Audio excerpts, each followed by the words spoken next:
سلسلہ وہیں سے جوڑتے ہیں. ڈاکٹر صاحب آپ بتا رہے تھے سائنس میں ہونے والا درد کس طرح سے مل سکتا ہے, جس میں میگزیلری سائنس کا تو آپ نے بتا دیا تھا, اس کے علاوہ اور جو سائنسز ہوتے ہیں وہ کس طرح سے پریزنٹ کر سکتے ہیں؟ اس کے علاوہ جو دوسرا سائنس جو درد کے ساتھ عموماً ہمارے پاس آتے ہیں مریض, وہ فرنٹل سائنس کے ہوتے ہیں. فرنٹل سائنس جیسے میں نے بتایا آپ کو کہ یہ ماتھے کے اوپر ہوتے ہیں, بھووں کے اوپر یہاں پہ واقع ہوتے ہیں جی. اس کا جو درد ہوتا ہے اس کو ہم آفس ہیڈ ایک کہتے ہیں.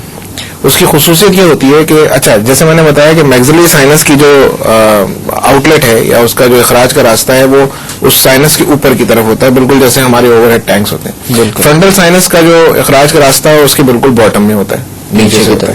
ٹھیک ہے, تو اب فرنٹل سائنس میں یہ ہوتا ہے کہ عموماً اس کا ہیڈ ایک یا اس کے اندر اگر انفیکشن ہوتا ہے تو مریض اس کا درد جب صبح سو کر اٹھتا ہے تو محسوس نہیں کرتا, نہ ہی وہ جھکنے میں عموماً ایسا محسوس کرتا ہے. عموماً یہ ہوتا ہے کہ یہ جو رطوبتیں ہوتی ہیں یہ جب مریض چلتا ہے پھرتا ہے اس کے بعد اپنا آفس جاتا ہے, 1-2 گھنٹے کے بعد یہ رطوبتیں بہت سلولی موو کر رہی ہوتی ہیں, گاڑی ہوتی ہیں بہت زیادہ, تو یہ اس کی اس نالی میں آتی ہیں جو ناک میں جو نیچے کی طرف ناک, اور اس کے بعد یہ اس سے نیچے سے بہنا شروع ہوتی ہیں کیونکہ ان کو نکلنے کا کوئی مسئلہ نہیں ہوتا. لیکن جب یہ نکلتی ہیں اور یہ چونکہ بہت زیادہ گاڑی ہوتی ہیں اور بعض اوقات انفیکٹڈ بھی ہوتی ہیں, تو یہ جب اس میں سے نکلتی ہیں تو اس میں وقت بہت زیادہ لیتی ہیں اور پوری طرح نکل بھی نہیں پاتی.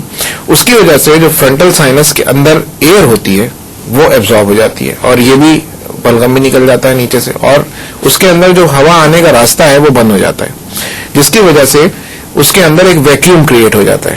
اور یہ جو ہوتا ہے اس کو ہم ویکیوم ہیڈ ایک بھی کہتے ہیں. اور جب یہ اندر ایک خلا پیدا ہو جاتا ہے سائنس کے اندر, تو ویکیوم آپ سمجھتے ہیں کہ وہ ہر چیز کو اپنی طرف اندر کی طرف کھینچتا ہے, تو جو وہ سائنسز کی جتنی بھی جھلی ہوتی ہے اس کو اندر کی طرف سکن کرتا ہے, اور اس کی وجہ سے وہ درد ہوتا ہے بنیادی طور پہ.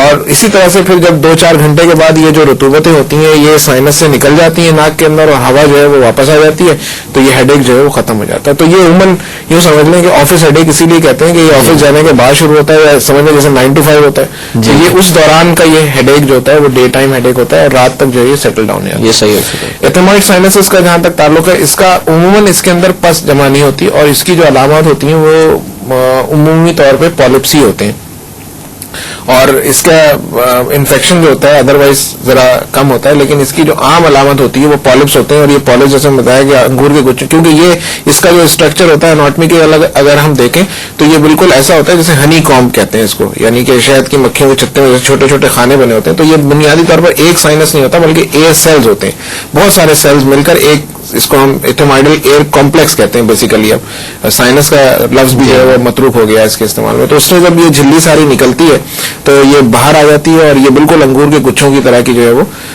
بات بنا لیتی ہے. اکثر میں اسٹوڈنٹس کو اپنے اسی طرح سمجھاتا ہوں کہ یوں سمجھ لیں کہ یہ ایک بوتل کا جن ہے. اب یہ جب جن بوتل سے باہر آ گیا تو اس کے بعد پھر یہ واپس اندر نہیں جاتا ہے. تو یہ جھلی ہوتی ہے اوریجنلی ہماری اپنی, لیکن وہ ورم کے ساتھ ساتھ جب اس چھوٹے سوراخ سے باہر نکل آتی ہے تو ہمیشہ ایک برنولیز تھیورم تھا فزکس میں اگر پڑھا ہو کسی نے, تو ہمیشہ ایک کنسٹرکشن کے بعد نیگیٹو پریشر ہوتا ہے. تو جب یہ اس نیگیٹو پریشر سے اس چھوٹی سے سوراخ سے باہر نکلتی ہے تو اس کو جگہ بہت ملتی ہے پھیلنے کی, تو یہ جھلی پھیل جاتی ہے اور اس کے بعد یہ اندر نہیں جاتی. تو ایتھمائڈ سائنس اس طرح پریزنٹ کرتے ہیں عموماً. اچھا ڈاکٹر صاحب, دیکھا جائے تو ناک کی مختلف بیماریاں, ان کا گہرا تعلق الرجیز سے ہے. الرجیز کے معاملے میں بہترین طریقہ علاج کیا تجویز کیا جاتا ہے؟ دیکھیں الرجیز جو ہوتی ہے وہ جس کو کہنا چاہیے کہ آپ کے خون میں دوڑتی ہے. الرجی ایسی چیز ہے جو شاید کبھی ختم نہیں ہو سکتی. بالکل ٹھیک ہے نا. دنیا میں بڑی بڑی ایڈوانسز ہو گئی, بہت ساری چیزیں ہو گئی, تو جس میں ایک تھا مجھے اس وقت یاد نہیں آ رہا, لیکن اس میں لکھا ہوا تھا اس کا آخری ایک اسٹینزا تھا کہ medical advances are dramatic and bold but here I sit with my common cold.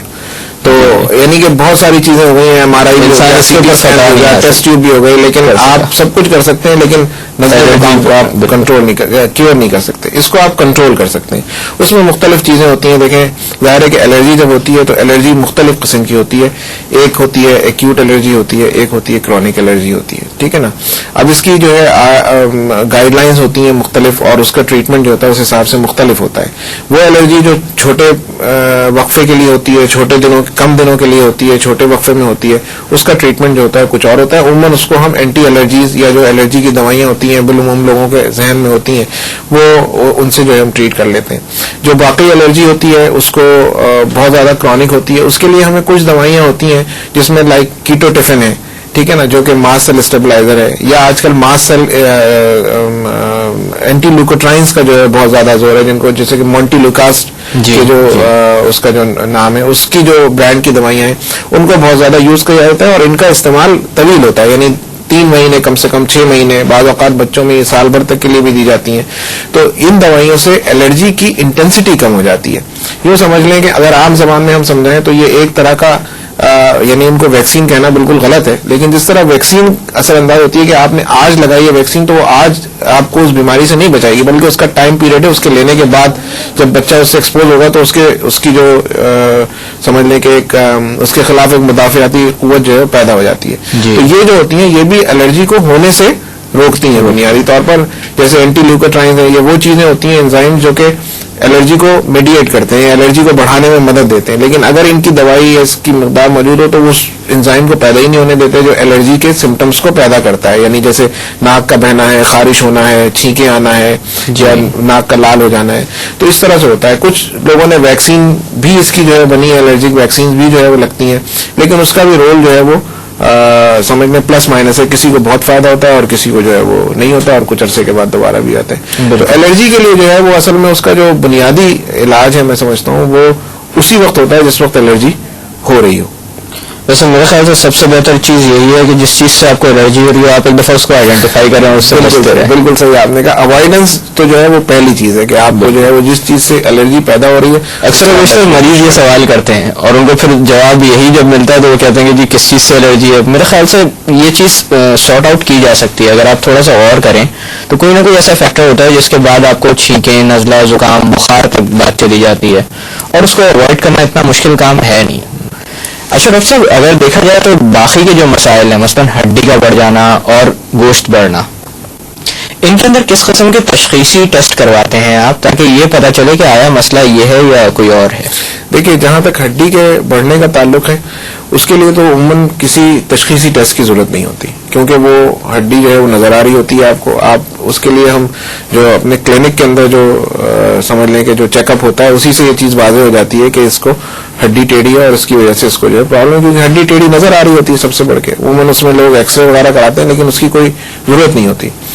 اچھا, اب جو پالپس ہیں اس کے لیے جو ہے وہ تشخیصی ٹیسٹ بہت امپورٹنٹ ہے. اس میں جو اگر پالپس آپ کو ہو تو اس کا پہلا اسٹیپ جو آپ کا ہوتا ہے وہ آپ کا سی ٹی اسکین ہوتا ہے.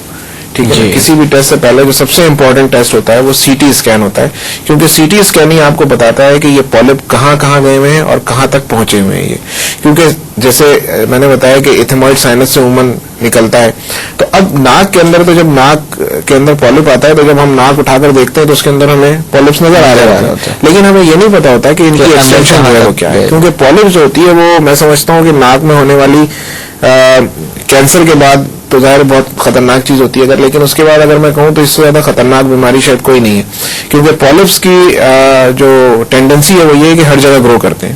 یہ دماغ تک بھی پہنچ جاتے ہیں اور یہ آنکھ کے اندر بھی پہنچ جاتے ہیں, کیونکہ آنکھ بالکل پڑوسی ہے ناک کی, اور اس کے درمیان جو دیوار ہے وہ بہت ہی پتلی ہے, پیپر تھن ہے. اس کا نام بھی لیمینا پیپریشیا ہوتا ہے, اسی لیے کہتے ہیں اس کو کہ وہ بالکل ایک لیمینیشن ایسی ہے جو پیپر کی طرح, اور اس کو وہ پالپ بآسانی جو ہے وہ دور کر سکتا ہے اور آنکھ کو پھر نقصان پہنچاتا ہے.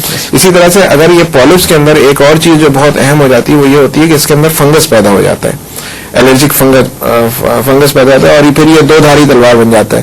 یعنی ایک تو وہ فنگس انفیکشن بھی کو اور پالپ کو پروموٹ کرتا ہے, کیونکہ وہ الرجک فنگل سائنوسائٹس ہے, الرجک پالپس ہیں, تو فنگس سے جو الرجی پیشنٹ کو ہے اس کی وجہ سے پالپس مزید انٹینسیفائی ہوتے ہیں. اور دوسری طرف پالپس کی ساخت اس قسم کی ہوتی ہے کہ وہ فنگس کی گروتھ میں مدد کرتی ہے.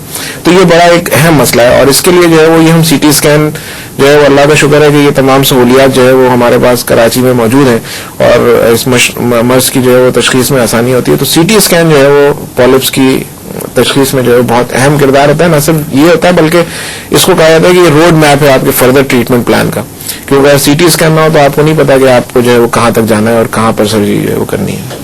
اچھا ڈاکٹر صاحب, کیا پالپ کی صرف سرجری ہی ٹریٹمنٹ ہے یا کوئی اور ٹریٹمنٹ بھی؟